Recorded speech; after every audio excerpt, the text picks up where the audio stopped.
ಶಶಿಕಲಾ ಅವರು ಕೂಡ ಆಗಮಿಸಬೇಕು. ಅವರು ಸಾಕಷ್ಟು ಪತ್ರಿಕೆಗಳಲ್ಲಿ ಕೆಲಸ ಮಾಡಿದ್ದಾರೆ, ವಾರಪತ್ರಿಕೆ, ಬೇರೆ ಬೇರೆ ಪತ್ರಿಕೆಗಳ ಕೆಲಸ, ಲಂಕೇಶ್ ಪತ್ರಿಕೆಯಲ್ಲೂ ಕೂಡ ಅವರು ಕಾರ್ಯನಿರ್ವಹಿಸಿದ್ದಾರೆ. ಶಶಿಕಲಾ ಅವರು ಈಗ ಸ್ವೀಕರಿಸಬೇಕು ಅಂತ. ಅಂಬಿಕಾ ಜಲಗಾರ್ ಅವರು ಕೂಡ ವೇದಿಕೆಗೆ ಆಗಮಿಸಬೇಕು. ಅಂಬಿಕಾ ಜಲಗಾರ್ ಅವರು ಈ ಒಂದು ಕಾರ್ಯಕ್ರಮದಲ್ಲಿ ವಿದ್ಯುಕ್ತವಾಗಿ ಕಾರ್ಡನ್ನು ಸ್ವೀಕಾರ ಮಾಡಬೇಕು. ಪ್ರದೀಪ್ ಅಂಜಲಿ ಅಣ್ಣಾಜಿ ಕುಲಕರ್ಣಿ ಬನ್ನಿ ಸರ್. ಮೇಡಮ್ ಇಲ್ಲಿ ನೋಡಿ ಮೇಡಮ್. ಅಣ್ಣಾಜಿ ಅವರು ಬನ್ನಿ.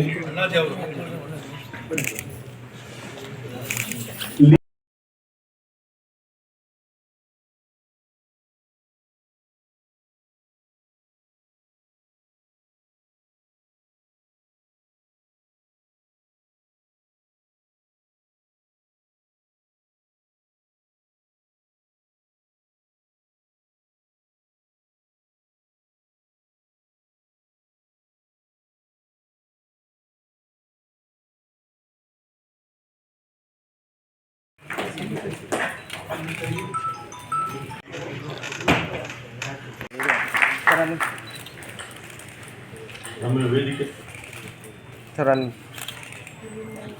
82 ವರ್ಷ ಇಸ್ ಎ ಫೌಂಡರ್ ಸೆಕ್ರೆಟರಿ ಅಧ್ಯಕ್ಷರಾದಂತಹ RP ಸಾಂಬಾ ಸದಾಶಿವರೆಡ್ಡಿ ಅವರು ನಮ್ಮ ಕಾರ್ಯಕ್ರಮದಲ್ಲಿದ್ದಾರೆ.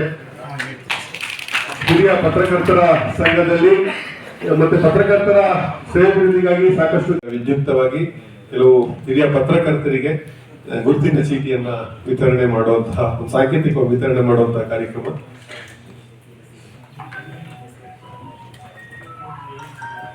ನಾಗರಾಜು, ಎಸ್ ದೇವನಾಥ್ ಹಾಗೂ ಕೃಷ್ಣಪ್ಪ ಇವರು ಅಧ್ಯಕ್ಷರಾಗಿದ್ದರು. ಕೃಷ್ಣಪ್ಪ 2024 ಸೆಪ್ಟೆಂಬರ್ನಲ್ಲಿ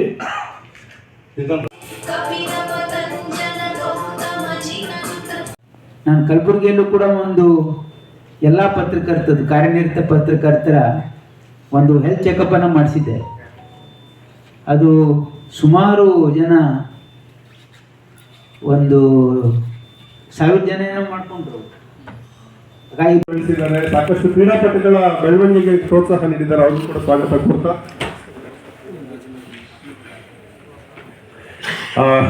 ಈಗ ಕಾರ್ಯಕ್ರಮ ಈಗ ವಿದ್ಯುಕ್ತವಾಗಿ ಆರಂಭ ಆಗಿದೆ. ನಮ್ಮ ಈ ಹಿರಿಯ ಪತ್ರಕರ್ತರ ವೇದಿಕೆಯ CK ರಾಮಮೂರ್ತಿಜಿಯವರು ವೇದಿಕೆ ಮೇಲೆ ಹಸಿರಾಗಿರ್ತಕ್ಕಂಥ ಸಂಸ್ಥೆಯ ನಿರ್ದೇಶಕರು ಆಗಿರ್ತಕ್ಕಂಥ ಡಾಕ್ಟರ್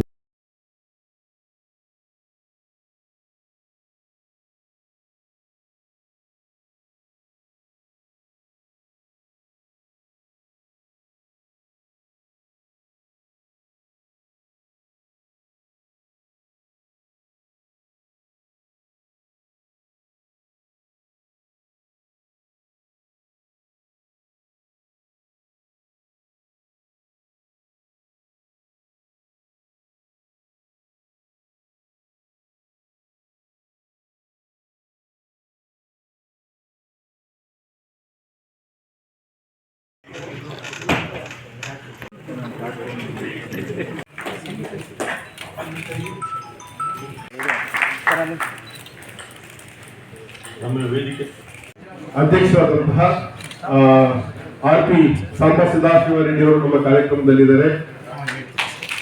ಹಿರಿಯ ಪತ್ರಕರ್ತರ ಸಂಘದಲ್ಲಿ ಮತ್ತೆ ಪತ್ರಕರ್ತರ ಸೇವೆಗಳಿಗಾಗಿ ಸಾಕಷ್ಟು ಗಳಿಸಿದ್ದಾರೆ. ಸಾಕಷ್ಟು ಕ್ರೀಡಾಪಟುಗಳ ಬೆಳವಣಿಗೆಗೆ ಪ್ರೋತ್ಸಾಹ ನೀಡಿದ್ದಾರೆ. ಅವರು ಕೂಡ ಸ್ವಾಗತ ಕೋರ್ತಾ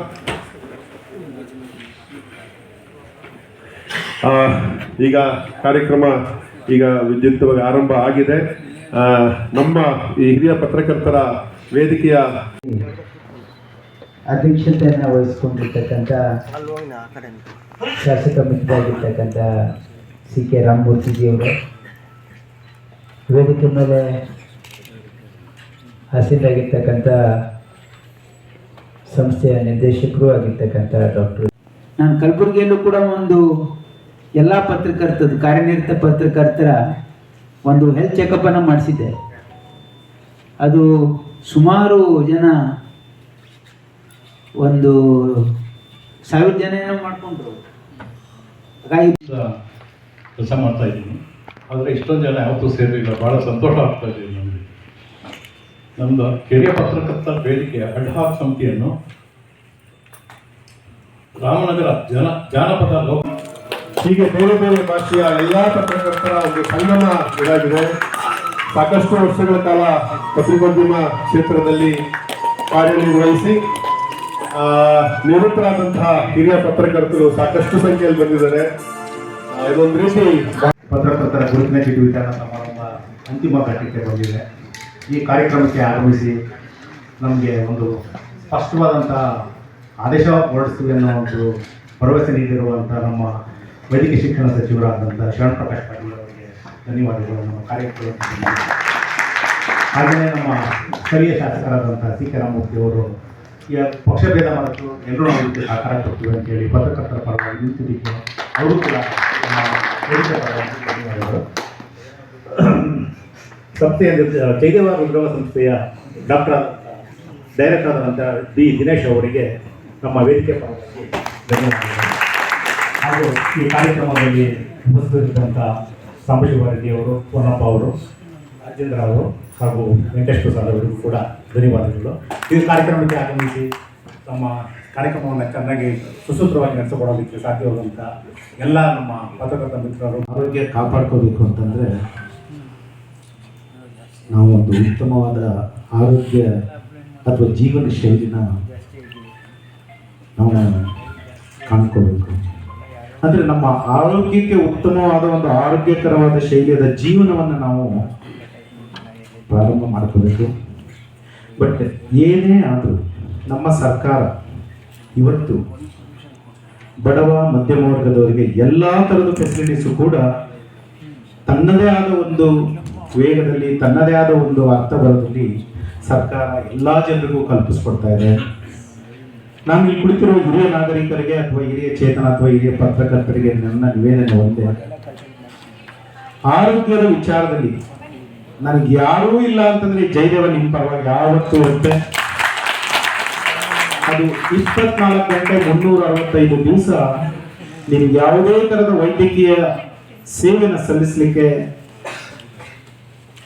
ಆದಿಯಾಗಿ ನಮ್ಮ ಕೊಲೀಗ್ಸ್ ಎಲ್ಲ 24 ಅವರ್ಸು ನಿಮ್ಮ ಸೇವೆಗಾಗಿ ಇರ್ತಾರೆ. ಸೊ ಹಾಗಾಗಿ ನಾನು ಹೇಳೋದು ಏನಪ್ಪಾ ಅಂತಂದ್ರೆ, ವೇದಿಕೆ, ಜಯದೇವ ಉದ್ಯೋಗ ಸಂಸ್ಥೆ ಹಾಗೂ ಕರ್ನಾಟಕ ಸರ್ಕಾರ ಇದರ ಆಶ್ರಯದಲ್ಲಿ ಇಂದು ಹಿರಿಯ ಪತ್ರಕರ್ತರ ವೇದಿಕೆಯ ಗುರುತಿನ ಚೀಟಿ ವಿತರಣೆಯನ್ನು ಮಾನ್ಯ ಸಚಿವರಾದ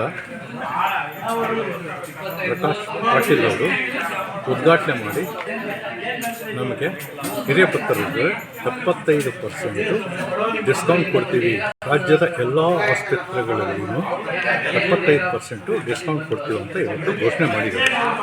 ನಮಗೆ ತುಂಬ ಸಂತೋಷ ಆಗಿದೆ. ಅದೇ ಸಲುವಾಗಿ ಪೆನ್ಷನ್ ಬಗ್ಗೆ ಸಚಿವರ ಹತ್ರ ಮನವಿ ಮಾಡಿಕೊಂಡಿಲ್ಲ. ಮುಂದಿನ ದಿನಗಳಲ್ಲಿ CM ಹತ್ರ ಹೋಗಿ ನಾವು ಚರ್ಚೆ ಮಾಡ್ತೀವಿ.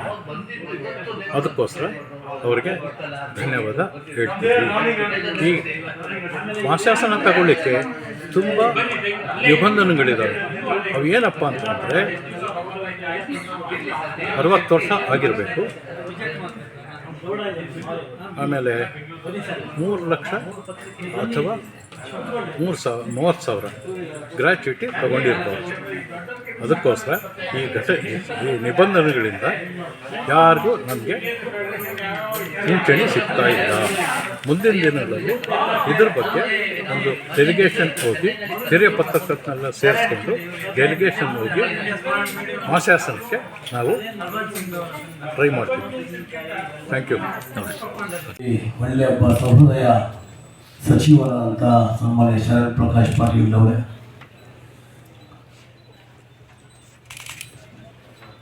ಜಯದೇವ ಉದ್ಯೋಗ ಸಂಸ್ಥೆಯ ನಿರ್ದೇಶಕರಾದಂಥ ಸನ್ಮಾನ್ಯ ದಿನೇಶ್ ಅವರೇ, ಹಿರಿಯ ಪತ್ರಕರ್ತರ ಅಧ್ಯಕ್ಷರಾದಂಥ ಸಾಂಬಶಿವರೆಡ್ಡಿ ಅವರೇ,